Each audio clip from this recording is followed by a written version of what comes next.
Ang susunod na programa ay rated PG. Patnubay at gabay ng magulang ay kailangan sa mga batang manonood.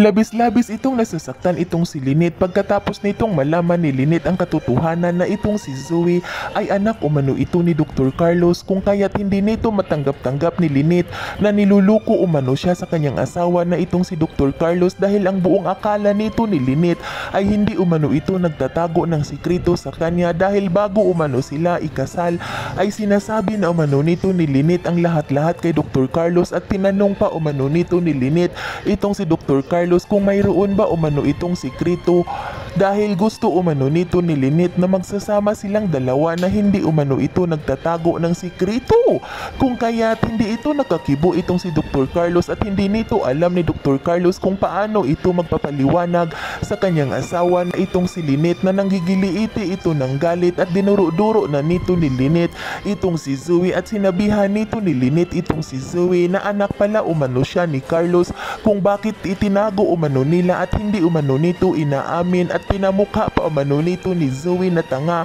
ang kanyang kinikilalang daddy na itong si Dr. Tanyag, at hindi lang umano itong si Dr. Tanyag ay pati pa umano itong si Annalyn, at ipinagdamot pa umano nito ni Zoe ang kanyang daddy sa kanyang totoong anak na itong si Annalyn.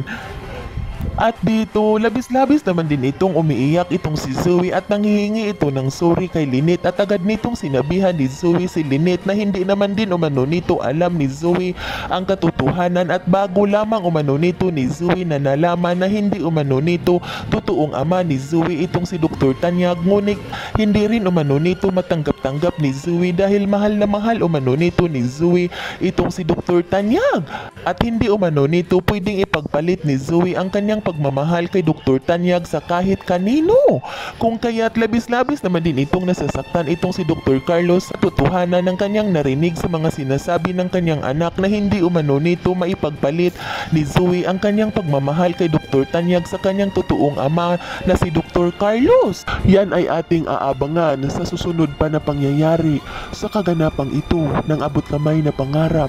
Huwag mong kalimutang isubscribe at i-hit ang notification bell ng aking channel.